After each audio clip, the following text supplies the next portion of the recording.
तो आपने क्लियर कर दिया, लेकिन एजुकेशन प्रोवाइडर्स की भी बात कीजिए, हाँ जैसे जी, यूनिवर्सिटी है, वहाँ पे पॉलिटेक्निक्स हैं। डिग्री में और लेटर ऑन डिग्री भी कंप्लीट कर सकते हैं। ये ऑप्शन न्यूजीलैंड में अवेलेबल है। ये नहीं कहीं से आप एक वर्क एक्सपीरियंस ला के दे दो और कह दो चला दो, ऐसा नहीं होता है। Hello everyone, welcome back to our new podcast. तो आज फिर से हम अर्पित सर से बात करेंगे और जानेंगे कि जो बच्चे न्यूजीलैंड के लिए प्लान कर रहे हैं, एक्चुअल में न्यूजीलैंड का स्टडी वीजा प्रोसेस है क्या। स्टेप बाय स्टेप गाइडेंस के लिए आज हमारे साथ अर्पित सर बैठे हैं, उनसे बात करेंगे। सर कैसे हैं आप? बहुत बढ़िया जी, बहुत बढ़िया।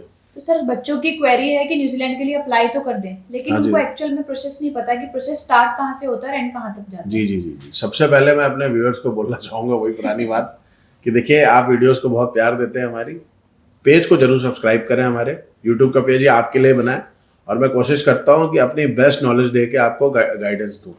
अब देखो, जो न्यूजीलैंड वीज़ा प्रोसेस है या फिर न्यूजीलैंड का स्टडी वीज़ा प्रोसेस है, वो पार्ट एंड पार्सल में अगर हम बच्चों को समझाएं तो ही समझ में आ पाएगा, क्योंकि बहुत लंबा प्रोसेस होता है किसी भी कंट्री का स्टडी वीज़ा प्रोसेस, जिसमें बहुत सारे डॉक्यूमेंटेशन इन्वॉल्व है। जैसे ऑस्ट्रेलिया की बात करूँ, वैसे न्यूजीलैंड का क्या। अब हम इसमें इनिशियल स्टेज से लेकर कोर्स सिलेक्शन में एजुकेशन प्रोवाइडर के बाद फंड्स, है ना, ये सारे पैरामीटर डिस्कस करेंगे। ठीक है। और हम इसमें ये भी बताएंगे कि सबसे पहला पैरामीटर क्या होना चाहिए, कि करें क्या। पहले बच्चे सोचते हैं सबसे पहले क्या करें, बच्चों को ये नहीं पता कि पहले क्या करें। तो वो भी हम डिस्कस कर इसमें बताएंगे इस वीडियो में कि इस स्टेप को अगर फॉलो करते हो अगर आप, ठीक है, तो आपका काम जल्दी भी हो जाएगा और परफेक्ट भी हो जाएगा। ठीक है। तो सर, जितनी न्यूजीलैंड एम्बेसी की अगर मैं बात करूं, जितनी प्रोफाइल इंपॉर्टेंट है, उतने ही फाइनेंशियल और उतने ही इनकम इंपॉर्टेंट जी है। जी जी जी जी। तो तीनों पैरामीटर्स की आज हम बात करेंगे साथ में। ठीक है। देखो, सबसे पैरामीटर जो, देखो वैसे तो जितने बच्चे, सबसे पहले तो देखो बच्चे की प्रोफाइल आती है। बट जब भी आप किसी भी एजेंट को कॉल करेंगे या फिर कोई भी इंफॉर्मेशन के रिगार्डिंग किसी भी एजेंट को कॉल करेंगे तो कहेगा ये बताओ फंड कितने बनाने। ठीक है। अब न्यूजीलैंड में सारा गेम ही फंड का है। ठीक है। बट ये फंड वाला पैरामीटर मैं आपको एक चीज बताता हूँ, बड़ा सिंपल था। अगर आपकी एलिजिबिलिटी भी समझाऊंगा, अगर आपके पास 6 महीने पुराने फंड अवेलेबल हैं अपने कोर्स ड्यूरेशन के अकॉर्डिंग के, तो आपका काम 2 महीने के अंदर हो सकता है। ठीक है। बट हम फिर भी इनिशियल स्टेज पे समझाएंगे, और ये जो बात मैंने अभी बोली है ये मैं एंड में आपको प्रूफ कर दूंगा कि कैसे 2 महीने के अंदर काम हो सकता है। सबसे पहले तो आपकी प्रोफाइल, इनिशियल स्टेज में सबसे पहले आपकी प्रोफाइल है कि आपके आईएलटीएस और पीटी की रिक्वायरमेंट क्या है, आपकी परसेंटेज की रिक्वायरमेंट क्या है। देखो, जो बच्चा 12th पास आउट, आज की डेट में भी मैं बोलूंगा रिसेंट पास आउट बच्चे ही न्यूजीलैंड अप्लाई करें तो ही फायदा है। 12th पास आउट बच्चा 60% होने चाहिए। किसी किसी इंस्टीट्यूट में 50% भी एक्सेप्टेड है, किसी में 55% भी है, किसी में 60 भी है। और ये ओवरऑल परसेंटेज की बात हो रही है। आईएलटीएस का स्कोर जो चाहिए 12वीं पास बच्चे के लिए, क्योंकि 12वीं पास बच्चा जाएगा लेवल 5, लेवल 6 या फिर लेवल 7 जो बैचलर डिग्री होती है उसके लिए। तो उसका स्कोर जो नॉर्मल चाहिए आईएलटीएस का, वो चाहिए 6 नॉट लेस देन 5.5। ठीक है। ऐसी पीटी की रिक्वायरमेंट अलग अलग इंस्टीट्यूट की अलग अलग है। किसी की 54 नॉट लेस देन 48 है, किसी की 52 नॉट लेस देन 46 है। तो अलग अलग रिक्वायरमेंट इसकी भी है। आईएलटीएस की मैंने आपको बता दी, आदमी जो भी एप्लीकेंट है वो उसी का इक्विवेलेंट पीटी स्कोर ले आएगा तो एलिजिबिलिटी आ जाएगी। अब बच्चे पूछते हैं कि गैप एक्सेप्ट होता नहीं होता है। देखो, 1 ईयर से लेकर 2 ईयर तक का justified education gap is acceptable. ऐसा नहीं कि आपने आईएलटीएस की तैयारी करी 2 साल ना, रीसेंट पास आउट बच्चे ही अप्लाई करें। जैसे एग्जांपल मैं आज की डेट पे दे रहा हूँ कि 25 पास आउट बच्चे ही अप्लाई करें तो फायदा है। ठीक है। ये आज की बात है। कोई बच्चे लेटर ऑन देखे तो यही मैं बोलूंगा 1 ईयर तक का, आफ्टर 12th 1 ईयर तक का जस्टिफाइड गैप एक्सेप्टेबल। सर, लेकिन अगर मैं 12th की बात करती हूँ तो कुछ कोर्सेज ऐसे होते हैं जिसमें आईएलटीएस की रिक्वायरमेंट हाई होती है, या कुछ ऐसे भी होते हैं जहाँ पीटी एक्सेप्ट नहीं होती, सिर्फ आईएलटीएस। हाँ जी, ऐसे हैं। देखो, कुछ कोर्सेज हैं, जैसे एग्जांपल मैं टीचिंग के ले लूँ, एग्जांपल में लेता हूँ, कोई बच्चे जाना चाहते हैं, या फिर नर्सिंग का ले लूँ, तो उसमें यह है कि आईएलटीएस की रिक्वायरमेंट 6.5 ईच की होती है, ओवरऑल 6.5 की होती है। एग्जाम्पल में लेता हूँ, एनरोल्ड नर्स का डिप्लोमा जो है उसमें पीटी एक्सेप्ट भी नहीं होता। तो जो भी बच्चे हैं, अगर वो कोर्स की तैयारी कर रहे हैं, तो आप अगर मान लो कोर्स सिलेक्शन कर रहे हैं तो एलिजिबिलिटी जरूर देखें, जो डिजायर्ड स्कोर होगा वही लाना पड़ेगा। तो चलिए सर, ये तो 12th की बात हो गई। अब जैसे कोई बच्चे बैचलर्स करके बैठे हैं और बैकलॉग्स भी लाते हैं, अगर लास्ट सेमेस्टर में बैकलॉग्स आते हैं तो मास्टर में दिक्कत होती है? नहीं, ऐसे कोई दिक्कत नहीं। अगर किसी की एक्सटेंडेबल डिग्री भी है, जैसे एग्जाम्पल लो, कई बच्चे ऐसे होते हैं जिनकी लास्ट सेमेस्टर में बैकलॉग आ जाती है, तो अगर उनकी 4 साल की डिग्री 5 साल में हुई है, 3 साल की डिग्री 4 साल में हुई, तो न्यूजीलैंड एक्सेप्ट कर लेता है। अब देखो, मैं बैकलॉग बता देता हूँ, 10, 12, 15 भी एक्सेप्ट हो जाती है, कोई प्रॉब्लम नहीं है। ठीक है। इससे ज़्यादा भी होंगे तो भी कहीं कहीं एक्सेप्ट हो जाती है, कोई प्रॉब्लम नहीं। ओवरऑल परसेंटेज मिनिमम 60% होने चाहिए, कोई भी इंस्टीट्यूट आपको ले लेगा। आइल्स की रिक्वायरमेंट मैक्सिमम कोर्सेज की 6.5 नॉट लेस देन 6 है, पीटी की 58 नॉट लेस देन 50 है। पर इसमें भी वही पैरामीटर आएगा, कुछ कोर्सेज है, नर्सिंग हो गए, टीचिंग हो गए, या फिर कोई और पैरामेडिकल कोर्सेज हो गए, या फिर अदर रजिस्ट्रेशन वाले कोर्सेज हो गए, रजिस्ट्रेशन को लीड करते हैं, वो अगर आप कोर्सेज ले रहे हैं तो हो सकता है उसमें आइल्स और पीटी की रिक्वायरमेंट ज़्यादा हो, तो उसके हिसाब से आपको रिक्वायरमेंट मीट करनी पड़ेगी। हो सकता है एकेडमिक रिक्वायरमेंट भी बड़ी हो किसी किसी कोर्स की, तो वो भी मीट करनी पड़ेगी आपको। और इसमें अगर एजुकेशन गैप की बात करें तो एजुकेशन गैप आफ्टर ग्रेजुएशन अगर 10 साल का है, 15 साल का भी है, तब भी एक्सेप्टेड है, पर education gap should be justified होना चाहिए। जस्टिफाइड मतलब ये नहीं कि कहीं से आप एक वर्क एक्सपीरियंस ला के दे दो और कह दो चला दो, ऐसा नहीं होता है। अकाउंट में सैलरी होनी चाहिए, आईटीआर भरी होनी चाहिए। अकाउंट की सैलरी जो होती है वही एक प्रूफ होता है जो सबसे ज़्यादा मेन होता है। ये सब चीज़ें अगर आपके पास है तो आपका गैप नहीं है, वर्क एक्सपीरियंस गैप में कंसिडर नहीं होता है। आपका वर्क एक्सपीरियंस आप शो कर लो, और न्यूजीलैंड में तो कितने 20 साल का गैप हो तब भी चला जाएगा बच्चा मास्टर डिग्री करने के लिए, कोई प्रॉब्लम नहीं है। तो ये तो प्रोफाइल चेकिंग की बात हो गई। इसके बाद हम बात करेंगे कोर्स सिलेक्शन की और एजुकेशन प्रोवाइडर की। तो चलिए सर से बात करते हैं और जानते हैं। तो सर कोर्स सिलेक्शन और हमारे एजुकेशन प्रोवाइडर डिफरेंट है न्यूजीलैंड में, तो उसकी भी गाइडेंस दे दीजिए बच्चों को। देखो कोर्स सिलेक्शन क्या है ना, इसमें जो बच्चे 12th पास हैं वो डिप्लोमाज लेके भी जा सकते हैं, लेवल 5 लेवल 6 का डिप्लोमा लेके जा सकते हैं, चाहे तो बैचलर डिग्री भी लेके जा सकते हैं। अब लेवल 5 लेवल 6 का डिप्लोमा कोई बच्चा लेके जा रहा है और बैचलर डिग्री लेवल 7 है, तो मैं बच्चों को ये गाइड करना चाहूंगा कि ऐसा भी हो सकता है कि आप यहाँ से लेवल 5 और लेवल 6 का डिप्लोमा लेके जाए और वो डिप्लोमा कंप्लीट होने के बाद डायरेक्टली 3rd ईयर में एडमिशन ले ले डिग्री में, और लेटर ऑन डिग्री भी कंप्लीट कर सकते हैं। ये ऑप्शन न्यूजीलैंड में अवेलेबल है और ये बहुत अच्छा ऑप्शन है। यहाँ से डिप्लोमा ऑप्ट कर लिया और वहाँ जाके अगर आपको मन कर रहा है कि अगर आप सेटिस्फाइड नहीं हो उस टाइम पे, तो आप अपनी बैचलर डिग्री कंप्लीट करके वर्कफोर्स पे जा सकते हो, मतलब अपने आप को एलिजिबल बना सकते हो। सेम मैं बात करूंगा, अगर कोई बच्चा ग्रेजुएशन किया हुआ है यहाँ से, तो ग्रेजुएशन करे हुए हैं या फिर पोस्ट ग्रेजुएशन भी करे हुए हैं, तो कई बच्चे वहाँ पे पोस्ट ग्रेजुएट डिप्लोमा भी ले सकते हैं। ठीक है, पोस्ट ग्रेजुएट डिप्लोमा भी ले सकते हैं और मास्टर डिग्री भी ले सकते हैं। ठीक है, अब पोस्ट ग्रेजुएट डिप्लोमा 1 साल का भी है, कुछ पोस्ट ग्रेजुएट डिप्लोमा 1.3 ईयर्स के भी हैं। जैसे अर्ली चाइल्डहुड एजुकेशन का बहुत बच्चे ऑप्ट करते हैं, बहुत डिमांड है उस कोर्स की वहाँ पे, post graduate diploma in early childhood education, मैंने एग्जांपल दे दिया है। ऐसे ही अगर मैं मास्टर्स की बात करूँ तो मास्टर्स भी कई मास्टर डिग्री हैं जो 1 साल की है, कई 1.5 साल की है, 2 साल की है। मैक्सिमम मास्टर डिग्री आपको 1 से 1.5 साल की मिल जाएगी, कुछ ही मास्टर्स हैं जो 2 साल की होंगी। बहुत बच्चे, अच्छा एक चीज़ और मैं आपको बताऊँ, अब मैं कोर्स सिलेक्शन की या फिर वहाँ पे क्या कहते हैं कोर्स के बारे में बता रहा हूँ बच्चों को, तो वहाँ पे अगर कोई बच्चा 2 साल का डिप्लोमा करे, 3 साल की बैचलर डिग्री करे, 1 साल का डिप्लोमा भी करे, और क्या कहते हैं अपनी 1 साल का पोस्ट ग्रेजुएट डिप्लोमा करे, या 1 साल की मास्टर करे, या 1.5 साल की मास्टर करे, सब में वर्क परमिट मिलता है। ठीक है, सब में अलग अलग वर्क परमिट है। अगर 1 साल का डिप्लोमा कर रहा है तो आप समझ लो उसको मिनिमम 6 मंथ्स का वर्क परमिट मिलेगा ही मिलेगा। अगर ग्रीन लिस्टेड डिप्लोमा कर रहा है तो 2 साल का वर्क परमिट मिलेगा, 2 साल का डिप्लोमा कर रहा है तो। अगर बैचलर डिग्री 3 साल का कर रहा है तो उसको 3 साल का वर्क परमिट मिलेगा। अगर कोई बच्चा ऐसा भी है जो बैचलर डिग्री 4 साल की कर रहा है, ऑनर्स डिग्री, तब भी आपको 3 साल का वर्क परमिट मिलेगा। अगर कोई बच्चा मास्टर डिग्री कर रहा है वहाँ पे 1 साल की, 2 साल की या 1.5 साल की, तब भी 3 इयर्स का पोस्ट ग्रेजुएट वर्क परमिट मिलेगा ही मिलेगा। ठीक है, सही, ये तो आपने क्लियर कर दिया। लेकिन एजुकेशन प्रोवाइडर्स की भी बात कीजिए, हाँ जैसे जी। यूनिवर्सिटी है, वहाँ पे पॉलिटेक्निक्स हैं, तो क्या वीजा सक्सेस रेट पे असर पड़ता है? थोड़ा मैं समझाता हूँ इसको। देखो वहाँ पे 3 टाइप के एजुकेशन प्रोवाइडर हैं। पहला है यूनिवर्सिटी, दूसरा है गवर्नमेंट पॉलिटेक्निक, तीसरा है प्राइवेट कॉलेजेस। अब आप समझ लो इन तीनों में डिक्रीजिंग ऑर्डर पे फीस है। यूनिवर्सिटी की ज़्यादा होती है, गवर्नमेंट पॉलिटेक्निक की थोड़ी कम होती है, प्राइवेट कॉलेज की और कम होती है। तीनों में कोई चेंज नहीं in terms of student visa. ठीक है, ये जानना बहुत जरूरी है, बशर्ते आपका जो एजुकेशन प्रोवाइडर है वो कैटेगरी 1 कैटेगरी 2 का होना चाहिए, उसमें फॉल होना चाहिए। अगर वो तीनों अगर इन कैटेगरी 1 कैटेगरी 2 में फॉल होता है तो वीज़ा सक्सेस रेट तीनों का सेम है, और ये एक बहुत पॉजिटिव साइन है, क्योंकि हर बच्चे की पॉकेट सेम नहीं होती, हर बच्चे के पेरेंट्स की इनकम कैपेसिटी सेम नहीं होती। तो इसमें ये चीज़ अच्छी है कि न्यूजीलैंड की एम्बेसी पार्शलिटी नहीं करती किसी बच्चे के साथ। कोई बच्चा जिस बच्चे की पेइंग कैपेसिटी वो मास्टर डिग्री करने जा रहा है यूनिवर्सिटी में, तो वहाँ जाए, उसकी फीस ज़्यादा होगी।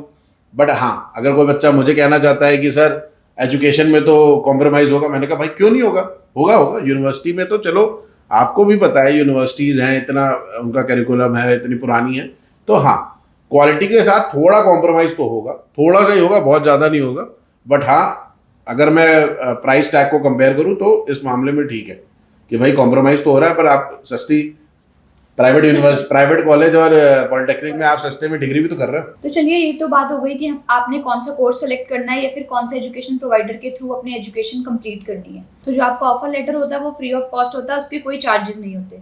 इसके बाद जो नेक्स्ट स्टेप आता है उसमें इंटरव्यू भी आता है समटाइम स्टूडेंट का, तो उसके अकॉर्डिंग उसको प्रिपेयर भी करना पड़ता है। तो हमारी टीम भी इसकी इंटरव्यू की प्रिपरेशन कराती है। तो आगे के स्टेप्स हम अर्पित से और जानते हैं। देखो आगे के स्टेप के पहले मैं आपको एक इनिशियल स्टेप है जो मुझे अभी बताना था, इसलिए आप बता रहा हूँ, ऐसे तो स्टार्टिंग में बता सकता था। सबसे पहले जो आपने काम करना है, अपनी पीसीसी अप्लाई करनी है पासपोर्ट ऑफिस से। किसी किसी की पीसीसी 1 महीने से 1.5 महीने भी लग जाता है कराने के लिए, तो सबसे पहले आप करा ले तो ज़्यादा बढ़िया है। तो आपने पीसीसी करानी है पासपोर्ट ऑफिस से, वो बहुत मैंडेटरी, और मैं हम बच्चों को बोलता हूँ सबसे पहला आपका स्टेप वही है। अब मैं आपको बताता हूँ, जैसे ही बच्चे का जो इंटरव्यू होता है, इंटरव्यू के बाद बच्चे का जो ऑफर होता है वो अनकंडीशनल होकर हमारे पास आ जाता है। अब हमने बच्चे की पीसीसी हमें चाहिए, और क्या कहते हैं फंड्स के डॉक्यूमेंट चाहिए, इनकम प्रूफ चाहिए, और फाइल एम्बेसी में डालनी होती है। ठीक है, अब मैं डिस्कस करूंगा फंड्स के बारे में। देखो फंड्स क्या है और उसकी कैलकुलेशन क्या होती है, हमने उसके लिए प्रॉपर वीडियो बना रखा है, और उसका लिंक इस वीडियो में भी मिल जाएगा आपको, वो देख सकते हैं। फिर भी मैं थोड़ा गाइड कर देता हूँ। अब मैं इस कोर्स को ऐसे गाइड कर रहा हूँ कि बच्चा 1 साल की मास्टर्स लेके जा रहा है। ठीक है, 1 साल की मास्टर की फीस है $30,000। 1 साल की living according to New Zealand embassies $20,000। Travel का मैं लगा देता हूँ $2,000 से $3,000, तो ये हो गए $53,000। $53,000 को आज का रेट है 55, उससे मल्टीप्लाई करोगे तो निकल के आएगा 28-29 लाख रुपए के आसपास। तो अगर बच्चा 1 साल के कोर्स के लिए जा रहा है तो उसको चाहिए 27-28 लाख रुपए मिनिमम, 6 months ओल्ड। ठीक है, अगर कोई बच्चा 1.5 साल के कोर्स के लिए जा रहा है तो 43-44 के आसपास के फंड चाहिए होंगे।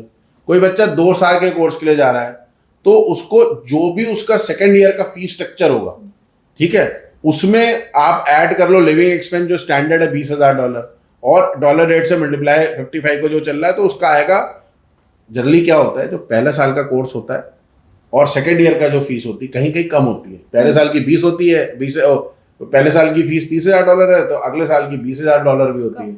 फिर भी मैं आपको बता रहा हूं, तो इसको कैलकुलेट करोगे ऐसे तो 2 साल के फंड निकल के आते हैं 55-60 के आसपास, 3 साल के निकल के आते हैं 80 लाख के आसपास। बट ऐसा नहीं है कि ये ऐसे ही निकल के आता है। अगर आप एक्चुअल कैलकुलेशन करोगे फीस स्ट्रक्चर की पूरी, तो आपको समझ में आएगा। कई कई जगह ऐसी भी है कि बैचलर डिग्री की जो फंड रिक्वायरमेंट है वही 60 लाख रुपए है, क्योंकि उसकी 3 साल का कोर्स है, पहले साल की फीस ज्यादा है, दूसरे साल की कम है, तीसरे साल की और कम है, तो ओवरऑल कैलकुलेशन करनी पड़ती है। इसके रिगार्डिंग हमारी टीम को कॉन्टैक्ट करो, हम बताएंगे आपको। ठीक है, अब इसके साथ एक और पैरामीटर है कि जिसके पास फंड्स नहीं है वो क्या करे। 6 months ओल्ड फंड सबके पास तो नहीं होते हैं। अब क्या करें, इसमें आप एजुकेशन लोन ले सकते हैं। एजुकेशन लोन सिक्योर्ड होना चाहिए। 12 सरकारी बैंक है, मैंने डिस्क्रिप्शन में उसके नाम डाल दिए, उसके थ्रू ही लोन लेना है। आप बात समझ लीजिए, 12 सरकारी बैंक है, उन्हीं से लोन लेना है। सिक्योर्ड लोन मतलब प्रॉपर्टी के अगेंस्ट। अगर किसी को वो लोन नहीं मिल रहा है, ठीक है, कोई प्रॉब्लम आ रही, क्या होता है जनरली आप बैंक जाओगे, वो कहेंगे यार हम ये कॉलेज को हमारे में लिस्टेड नहीं, हम लोन नहीं दे सकते। कोई प्रॉब्लम नहीं, आप लोन अगेंस्ट प्रॉपर्टी ले लो। लोन अगेंस्ट प्रॉपर्टी आराम से मिल जाता है। बस आपको एक बैंक से लेटर चाहिए कि दिस अमाउंट जो हमारा ये सैंक्शन हुआ है, this can be used in any purpose including education. तो सर इस लोन की आप बात कर रहे हैं, इसमें सिर्फ सैंक्शन लेटर चाहिए, डिसबर्समेंट की नीड? सिर्फ सैंक्शन लेटर चाहिए, दोनों में। लोन अगेंस्ट प्रॉपर्टी में भी सैंक्शन लेटर चाहिए, और आपका क्या कहते हैं ये एजुकेशन लोन में भी सैंक्शन लेटर चाहिए। पर इसके साथ और भी प्रॉपर्टी के इवैल्यूएशन डॉक्यूमेंट होते हैं, वो सारे चाहिए होते हैं। और अनसिक्योर्ड लोन एक्सेप्ट होता है? देखो हाँ, ऐसा नहीं है कि अनसिक्योर्ड लोन एक्सेप्ट नहीं होता। अब बच्चे हैरान हो जाएंगे अनसिक्योर्ड लोन की बात कर दी। देखो up to a certain extent except होता है। सरकारी बैंक 7.5 लाख का एजुकेशन लोन देता है अनसिक्योर्ड, वो आप लगा सकते हैं। रिकमेंडेड नहीं है पर आप लगा सकते हैं, वो एक्सेप्ट हो जाता है मैक्सिमम जगह पे, कोई प्रॉब्लम नहीं है। किसी को थोड़े बहुत फंड शॉर्ट पड़ लो, 7.5 लाख बहुत छोटा अमाउंट होता है, वो आप ऐड कर सकते हो, ये एक्सेप्टेबल। तो ये फंड का पैरामीटर हमने थोड़ा बहुत डिस्कस कर लिया है, लेकिन जिसको कोई भी फंड्स के रिगार्डिंग डाउट होता है तो उसके लिए एक अलग से वीडियो हमारे चैनल पर अपलोडेड है, उसका लिंक हम डिस्क्रिप्शन पे अपलोड कर देंगे, तो आप उसको भी गो थ्रू कर सकते हो। तो सर फंड्स भी क्लियर हो गए, प्रोफाइल भी क्लियर हो गई, लेकिन एक मोस्ट इंपॉर्टेंट पैरामीटर है इनकम। हाँ जी, कि हाँ जी। बच्चों को कौन स्पॉन्सर करेगा और उसकी क्या इनकम पैरामीटर्स होंगे? देखो जैसे एग्जांपल लो कि जो भी आपके स्पॉन्सर हैं, मैक्सिमम केस में पेरेंट्स ही स्पॉन्सर होते हैं, किसी किसी केस में दादाजी स्पॉन्सर होते हैं, नाना जी भी हो सकते हैं।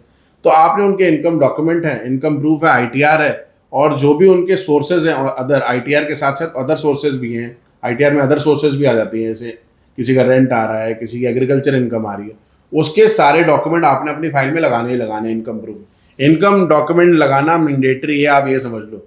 सारे बच्चों ने इनकम डॉक्यूमेंट लगाने हैं, और इनकम डॉक्यूमेंट ऐसे नहीं होनी चाहिए कि मतलब 2 डॉक्यूमेंट लगा दो। प्रॉपर जैसे ऑस्ट्रेलिया में डॉक्यूमेंट लगते हैं वैसे ही लगने हैं। बट हाँ, मैं बच्चों को ये बताना चाहूंगा, जितनी स्क्रूटनी ऑस्ट्रेलिया में होती है उस लेवल की स्क्रूटनी मेरे अकॉर्डिंगली न्यूजीलैंड में नहीं होती है। बिकॉज ऑस्ट्रेलिया में 1 साल की फंड दिखाने होते हैं, भले ही आपका कोर्स 3 साल का हो, पर न्यूजीलैंड में ऐसा नहीं होता। न्यूजीलैंड में जितने ड्यूरेशन का कोर्स है उतने ड्यूरेशन के फंड लगाने पड़ते हैं। वो पहले से सेफर साइड लेके चलते हैं। हाँ जी, हाँ जी। तो ये सारे डॉक्यूमेंट्स और पैरामीटर्स आपने चेक कर लिए, उसके जी। बाद फाइल लॉजमेंट पे आ जाएगा। सीधे फाइल लॉजमेंट होगी, बच्चों को मेडिकल कराना होगा, मेडिकल करा के बच्चा हमारे पास आ जाता है, हम उसकी फाइल चेक करते हैं पूरी थॉरली। सारे डॉक्यूमेंट जितने भी हमारे पास हैं, हम जितने भी बैंक के भी डॉक्यूमेंट होते हैं हम फ्रेश मंगाते हैं। सारे डॉक्यूमेंट फ्रेश होने चाहिए, मतलब एग्जाम्पल लो बैंक से जो भी डॉक्यूमेंट आने चाहिए वो फ्रेश होने चाहिए। अब एग्जाम्पल लो, आज की डेट है 1 जनवरी, तो मैं बच्चों को बोलूंगा भैया जाओ 30 तारीख के डॉक्यूमेंट निकाल के लेके आओ, 31 को डॉक्यूमेंट लेके आओ अपडेटेड, वो हम 1 जनवरी को फाइल में लगाएंगे। इसके अलावा बच्चे को एम्बेसी फीस भरनी होती है। एम्बेसी फीस आज की डेट में 850 न्यूजीलैंड डॉलर है, दैट इज नॉन रिफंडेबल। इसमें को थोड़ा जीएसटी बीएसटी लगता है, तो 20-25 डॉलर ऊपर भी लग जाते हैं, मार्कअप फीस भी लग जाती है। अब देखो एक सबसे इंपॉर्टेंट पैरामीटर इसमें क्या है, ठीक है, सबसे इंपॉर्टेंट पैरामीटर है इंटरव्यू। एम्बेसी से आपको कॉल आएगी, और वो हो सकता है मैक्सिमम केस में सवेरे ही आए, ठीक है। मैक्सिमम चांसेस में वो जो न्यूजीलैंड का +64 का नंबर है उसी नंबर से आती है, ठीक है। तो आपने वो अटेंड करना है, और जो भी आपके फाइल में डॉक्यूमेंट में लगे हुए हैं, जो भी आपके फाइल में आपका कोर्स सिलेक्शन है, जो आपके फ्यूचर प्रोस्पेक्ट है, जो भी आपके फाइल में डेटा है, पेरेंट्स की इंफॉर्मेशन है, वो सब आपको कंठस्थ होनी चाहिए, मतलब आपको याद होनी चाहिए, आपको उसकी प्रॉपर नॉलेज होनी चाहिए।